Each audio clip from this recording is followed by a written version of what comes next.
I'm Nora Brackbill, and I am a PhD student in the physics department, and I am an EDGE fellow and mentor. Hi, I'm Daniel Scott Smith. I'm a second year PhD student in the Graduate School of Education, and I'm an EDGE fellow.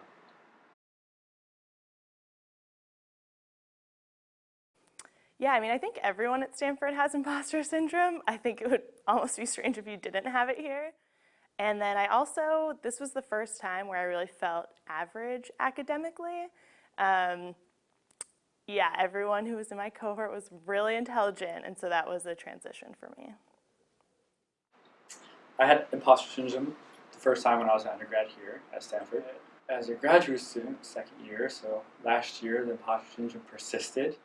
The imposter syndrome manifests itself in several different ways, like, do I have what it takes to participate and contribute something meaningful and interesting at the seminar?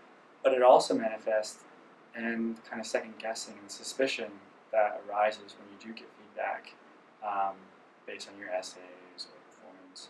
So I remember reading in the marginalia, for example, of a Word doc on an essay that I would write. So they would say, "Great job, you did fantastic. I love this argument."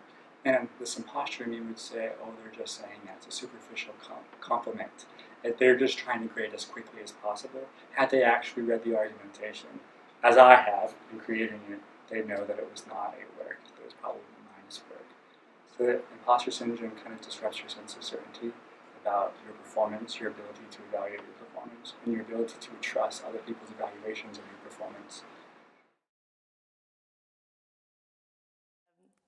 And I think what helped me the most was just being open with my cohort and talking to them about it, and then in turn hearing their experiences. And then we sort of all realized that we were all in the same boat together.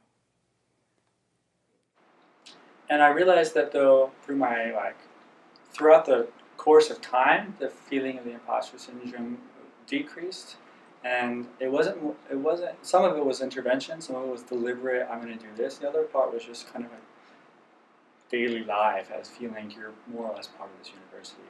And that second part was my participation in my research group's workshop each Monday and giving feedback to the guest presenters and that feedback being valued. Likewise, presenting in my research group and getting feedback that seemed positive and affirmed the quality of my work. The second was my continual participation in the first year EDGE workshops. This was a time when a group of us, 10, 15, 20, sat around a table and ate, and there was a sense of collective endeavor about that. How do we make grad school amazing?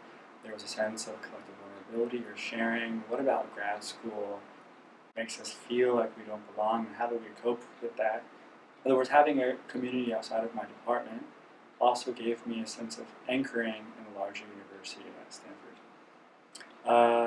And then the third kind of strategy that I took to cope with feeling like whether or not I belonged at a university like this was volunteering and participating in some of the religious communities here, the Office of Religious Life, and also the Insight Meditation Center in Redwood City. Mindfulness practice and meditation, contemplation by design is what Stanford does.